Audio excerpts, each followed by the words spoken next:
오늘 컨텐츠 시작하겠습니다. 오늘은 드디어 삼국지 18번째 시간입니다.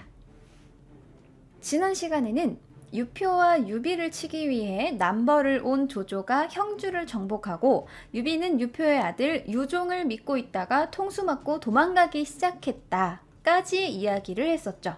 그러면서 이상한 이야기 하나 했던 거 기억나시나요?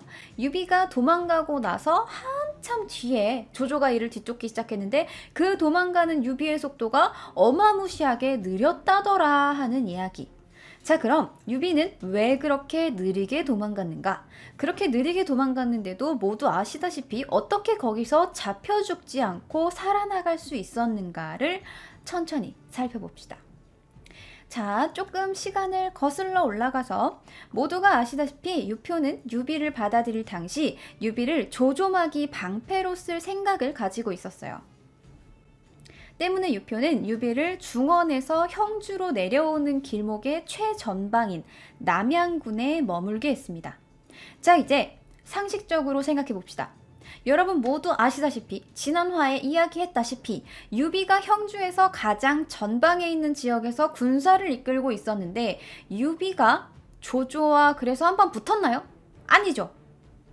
정사 무제기의 기록에 208년 건한 13년 7월 공이 남쪽으로 유표를 정벌했다.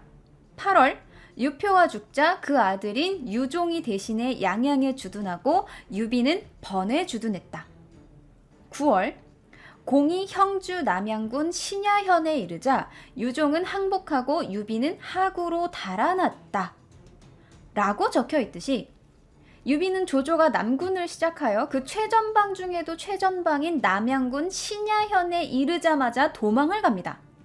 세력을 받쳐줘야 했던 유종이 항복하고 더 이상의 싸움이 무의미해졌기 때문에 굳이 불리한 상황에서 조조와 싸울 이유가 없어졌기 때문이죠. 그런데 말입니다. 이 대목이 오늘 이야기할 내용의 기반이 되는 커다란 의문점을 만들어내는 지점입니다. 방금 말했듯 유비는 조조가 형주의 최전방인 남양군 신야현을 지난 뒤에야 도망가기 시작했다고 했어요. 이 당시 유비는 남양군 번성에 위치하고 있었고 조조를 피해 도망가려는 목적지는 하구였습니다. 이 하구는 강하에 입구자를 쓰는데 지명이라기보다는 한수가 장강으로 흘러들어가는 입구라는 뜻으로 그 부근의 땅을 통칭하는 말이었어요. 실질적인 지역을 따져보면 형주 남군 강릉이 되는 곳입니다. 강릉은 유비가 있던 남양에서 쭉 남쪽으로 내려가면 있는 곳으로 대략 220km 정도 떨어져 있으니까 당시 거리 측정 단위인 리를 기준으로 530리를 가야 하는 상황입니다. 자, 그럼 유비는 그렇게 530리를 도망가고 있다 치고 형주를 점령하러 온 조조를 살펴봅시다. 조조는 유종의 항복을 받아 평화롭게 형주를 점령했죠. 조조는 유종이 있던 양양까지 천천히 내려와서, 왜냐하면 어차피 내 땅이니까 긴장해서 팍 뛰어가가지고 양양성을 포위하고 물자복을 끊고 싸울 필요가 없으니까 천천히 양양에 도착해서 유종이랑 항복한 신하들에게 관직도 내려주고 형주에 사는 백성들에게 전쟁의 날까 걱정해서 이제 피난도 가고 뭐 농사도 안 짓고 이러니까 백성들에게 싸움이 끝났으니 돌아가서 농사를 지으시오 이러면서 하령, 그러니까 명령도 내려주고 형주를 안정시키고자 합니다. 정사에 기록된 바를 보아도 공이 형주의 관원과 백성들의 하령해 다시 그 본업을 시작하도록 했다. 이에 형주를 복종시킨 공을 논해 15명을 후로 봉하고 유표의 대장인 문빙을 강하태수로 삼아 본래 군사들을 통솔하게 하고 형주의 명사인 한숭, 등의 등을 발탁해 임용했다 라고 적고 있는 걸 보면 형주를 삼키긴 삼켰는데 이 큰 땅을 너무 강경하게 다루려고 하면 반발이 일어났을 때 감당하기 힘드니까 최대한 부드럽게 진행하고자 한 것 같아요. 아무튼 이런 수순을 거쳐 마침내 조조에게 조금 여유가 생길 무렵 유비군이 남양을 떠나 남쪽으로 진군해 강릉으로 가고 있다는 걸 깨닫죠. 이때쯤 유비는 형주 남군 당양현 부근을 지나고 있었습니다. 자, 다시 유비가 등장했어요. 아까 뭐라고 했죠? 유비가 강릉을 향해 도망치기 시작했다 하고 나서 조조가 천천히 진군해서 유종한테 항복도 받고 뭐 항복도 받았으니까 술 한잔 해야겠죠. 연애도 열고 뭐 간단하게 문서도 받고 문무공신들 모아서 벼슬도 나눠주고 재물창고 열쇠도 받고 백성들에게 다시 일하라고 활용도 하고까지 하는 동안 여전히 유비는 당양현, 그러니까 아까 출발한 남양군 번성으로부터 약 140km, 330리밖에 못 온 셈이에요. 강릉까지 얼마라고 했죠? 530리. 그러니까 지금 대충 절반 조금 넘었어요. 조조도 천천히 할 일 다 하고 깜빡하고 있었다지만 쫓겨 도망가는 유비는 도대체 뭘 얼마나 더 천천히 가고 있었을까요? 왜 그랬을까요? 제가 왜 자꾸 이렇게 느리게 가냐라고 말하는 게 어쩌면 이해가 안 가실 수도 있어요. 왜냐하면 당시에는 지금처럼 뭐 기차가 있는 것도 아니고 말이 자동차도 아닌데 뭐 지칠 수도 있고 좀 느릴 수도 있는데 당시에는 그게 최선이 아니었을까요? 라고 생각할 수도 있죠. 당시에는 몇 날 며칠 걸려서 330리 가는 게 당연한 일이다 라고 생각하실 수 있어요. 착각하실 수도 있죠. 하지만 이게 얼마나 천천히 가고 있었던 것인지 단 한 방에 정리해주는 문장이 정사 선주전에 기록되어 있는데, 이를 보면 선주가 이미 지나갔다는 것을 듣고 조공은 정예 기병 5천을 이끌고 이를 추격했다. 하루 밤낮에 300여리를 달려 당양의 장판에 이르렀다. 선주는 처자를 버리고 제갈량, 장비, 조운 등 수십 기를 이끌고 달아났고 조공은 그 무리들과 치중을 크게 노획했다. 라고 말하고 있어요. 자, 뭐라고요? 조공이 혼자 간 것도 아니고 정예기병 5천을 데리고 하룻밤낮, 그러니까 24시간 만에 300여리를 달려서 당양까지 쫓아왔다 이 말입니다. 자, 그러면 유비는 며칠이나 걸렸을까요? 조조는 땅도 넓고 힘도 세니까 좋은 말 탄 거 아닙니까? 라고 생각할 수 있죠. 유비는 좀 세력도 작고 허접하니까 말이 구려서 한 일주일 정도 걸릴 수도 있죠. 말이 뭐 밥도 먹고 물도 마시고 쉬어야 되는데 조조랑은 상황이 달랐나 보죠. 라고 생각할 수 있습니다. 그게 만약 진짜로 일주일 정도 걸린 거면 그렇게 생각할 수도 있어요. 하지만 이번에도 그런 생각을 단 한 방에 정리해주는 내용 마찬가지로 정사 선주전에서 찾을 수 있는데 한번 보시겠습니다. 형주 남군 당양현에 도착했을 무렵 그 무리가 10여만에 이르고 짐수레가 수천량으로 하루에 10여리밖에 가지 못하자 별도로 관우를 보내 배 수백 척을 타고 가서 남군 강릉현에서 만나기로 했다. 장난치는 것도 아니고 조조는 하루에 300리를 갔는데 유비는 하루에 10리를 갔다는 거죠. 10여리. 당양쯤 와서 하루에 10여리니까 초반에는 좀 더 빨랐다 쳐도 약 20일에서 한 달을 도망갔다는 이야기가 됩니다. 한 달 동안 530리를 도망을 못 가서 절반쯤 가고 있으니까 조조가 하루 만에 따라왔다 이 말입니다. 물론 다 이유가 있긴 합니다. 유비가 뭐 노세 젊어 노세 하면서 술 마시고 땅 따먹기 하고 오락실 갔다가 나들이 갔다가 하면서 한 달이나 걸린 거 아니죠. 유비도 처음에는 이럴 생각이 아니었겠죠. 얼른 군사적 요충지인 강릉으로 가서 장강을 끼고 형주 남쪽을 차지하면서 동쪽인 강하에 미리 가 있던 유표의 첫째 아들 유기와 손을 딱 잡아서 또 다른 판을 짜보려고 했는데 이게 웬걸. 형주 주민들이 하나씩 둘씩 따라붙기 시작한 거예요. 예전에 말했듯이 유표가 유비를 거두어들였던 당시 유표는 직접 교회에서 선주를 영접해 군사들을 보태어 신야에 주둔하게 했다. 선주에게 귀부하는 형주의 호걸들이 날로 많아지자 유표는 선주의 마음을 의심해 은밀히 그를 방비했다라는 정사 기록이 남아있던 것처럼 유비는 안 그래도 유표가 살아있었을 당시에도 형주 백성들과 호걸들에게 꽤나 인기가 있는 사람이었는데 유표가 죽고 나서 유종이 뜬금없이 학살자 조조한테 항복을 딱 해버리니까 조조 밑에 있느니 우리 유비님 밑으로 가야겠구만. 조조 밑에 있느니 우리 유비님 밑으로 갈래? 하는 사람들이 늘어나기 시작한 거죠. 그렇게 늘어난 사람이 약 10만 명, 그리고 짐을 실은 수레가 수천 개가 되었습니다. 행렬이 점점 길어지자 진군 속도가 늦어지고 앞서 말했듯 담양쯤에 이르렀을 때 하루에 겨우 10여 리를 갈 정도로 느려지게 됩니다. 유비라고 이 상황이 달가웠을까요? 아니죠. 당장 언제 조조가 따라올지 모르는데 하루라도 빨리 요충지 강릉을 점령해 앞날을 대비해야 되는데 당장 아무 도움도 안 되고 거추장스럽기만 하고 짜증만 내고 시끄럽고 징징대기만 하는 백성들 10만 명. 맘 같아서는 다 두고 그냥 군사들만 이끌고 말 타고 휘릭 가버리고 싶었겠죠. 하지만 유비가 누굽니까? 나름대로 삼국지 연의의 주인공 아닙니까? 그가 왜 주인공이 되었습니까? 삼국을 통일했나요? 아니죠. 단순히 한 황실과 같은 유씨라서요? 아니죠. 이 전란의 시대, 통수와 배신의 시대에도 그나마 그 와중에 백성들에게 피해를 끼치지 않으며 군주로서 살아간 거의 유일한 인물이었기 때문에, 그러고도 천하 3분의 1을 차지한 군주였기 때문이죠.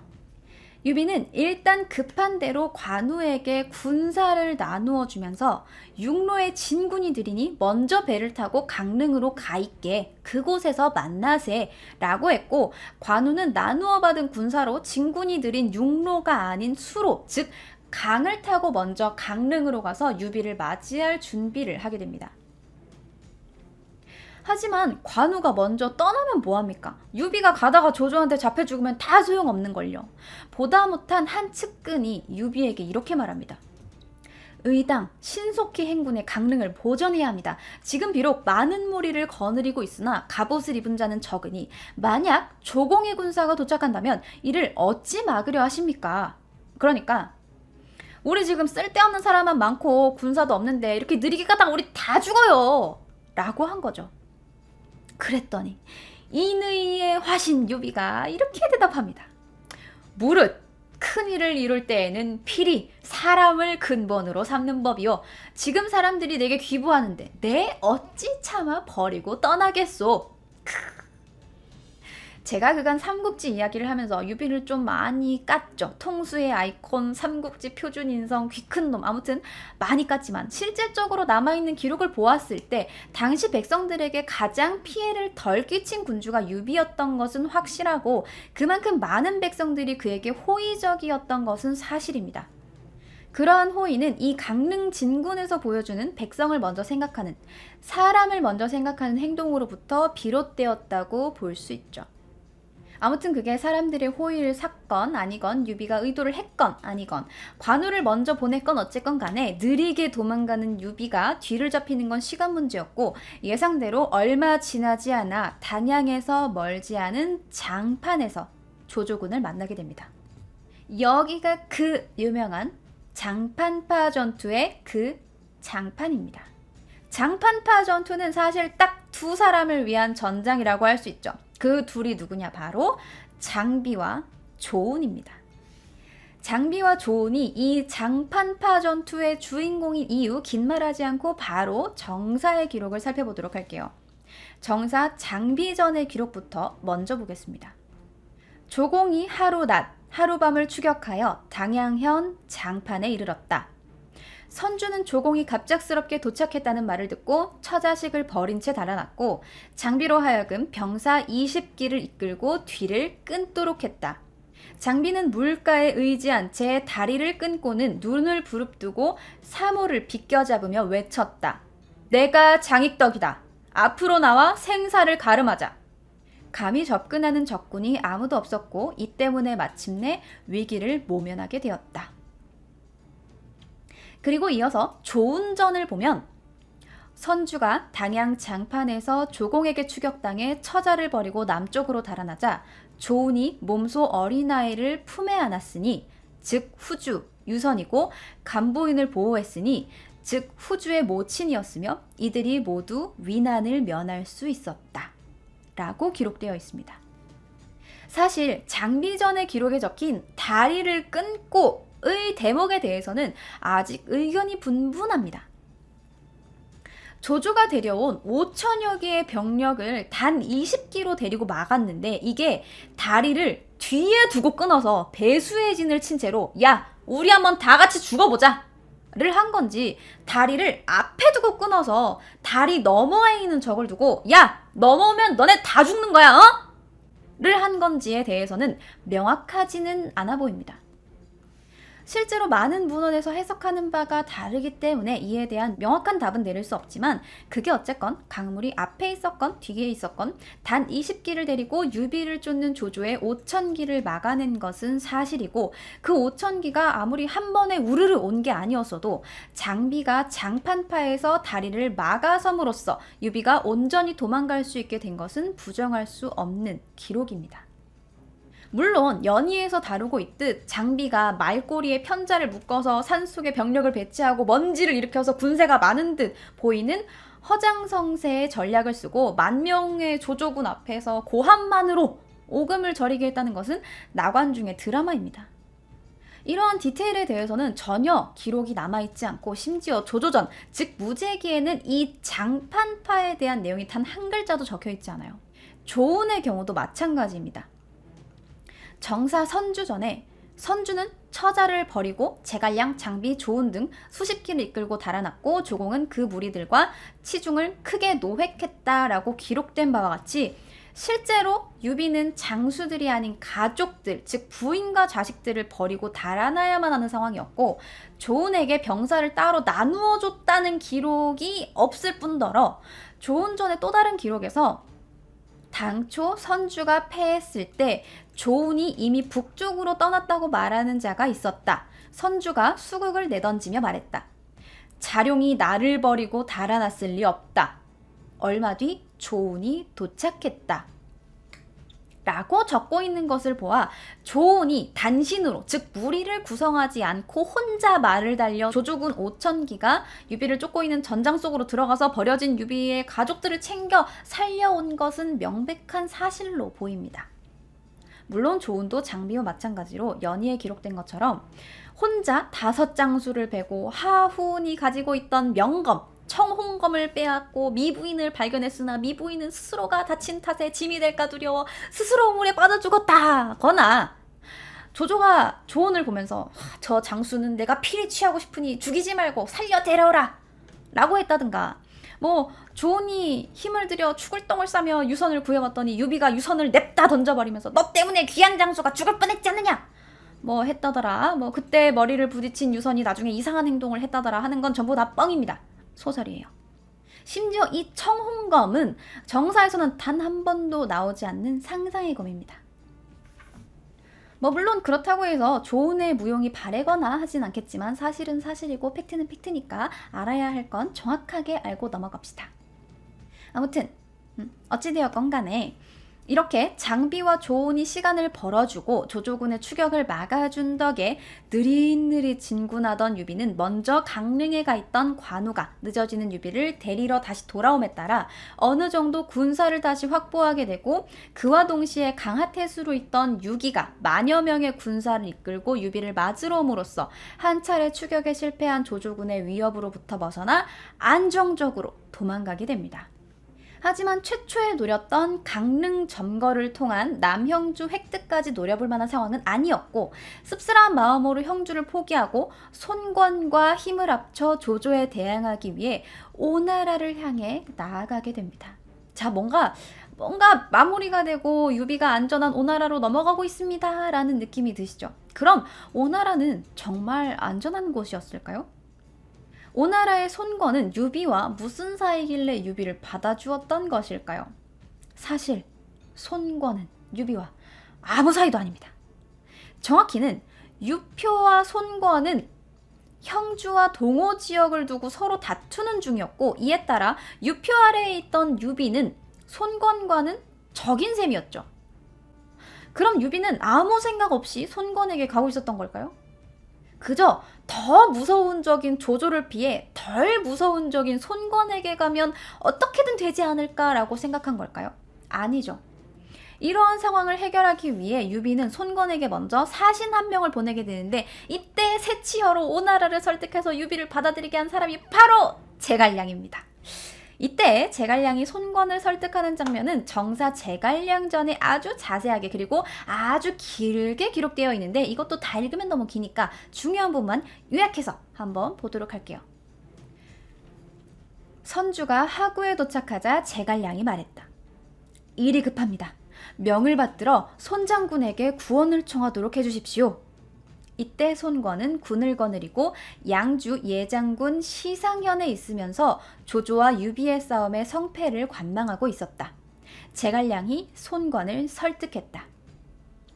해내에 큰 난이 일어나 장군께서는 군사를 일으켜 강동을 점거에 차지하고 유예주께서는 또한 한수 남쪽에서 군사를 거두어 조조와 천하를 다투었습니다. 지금 조조는 큰 어려움을 제거하고 대략 평정을 끝냈습니다. 마침내 형주까지 격파하여 위세를 사해에 떨쳐 영웅들이 병사를 일으킬 곳이 없으니 이 때문에 유예주께서 도망쳐 이곳까지 이른 것입니다. 장군께서는 잘 생각해 대처하셔야 합니다. 만약 오나라의 군사로 조공과 능히 맞설 수 있다면 일찍 관계를 끊느니만 못합니다.